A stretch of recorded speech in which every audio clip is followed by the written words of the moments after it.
በዚህ በጾመ ነነዌ ለቅዳሴ ሲሄዱ አንድ አቴስት የአማኝ አንዲትን እናት አገኛቸውና በጥያቄ ፈተናቸው። ምን አላቸው? እናቴ አቤት፣ አሁን ይህንን ጾመ ነነዌ የሚባል ታሪክ አምነው ነው አላቸው። ምኑን ልጄ? ይህ ሰሞኑን የምትተርኩት የቱን?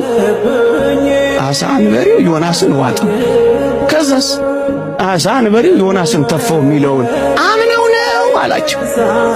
ልጄ አንተ የኔ ደነቀ? አዎ።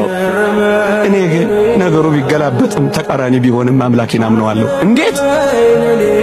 አንተ የገረመ አሳ አንበሪው ዮናስን ዋጠው አይደል? አዎ። እኔ ግን ዮናስ አሳ አንበሪውን ያጠው፣ ከዛስ ዮናስ አሳ አንበሪውን ተፋው ቢባል ነገሩ ቢገላበጥ እንኳን ማንን አምነዋለሁ?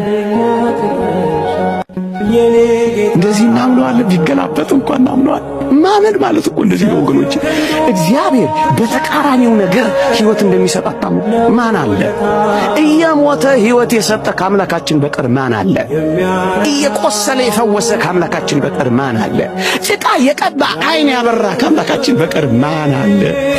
ጭርት በሚያስይዘው ምራቅ ዓይን ያበራ በተቃራኒው የሚሰራ ከሆነ ዝም ብለህ ጠብቀው። ጠብቃለሁ።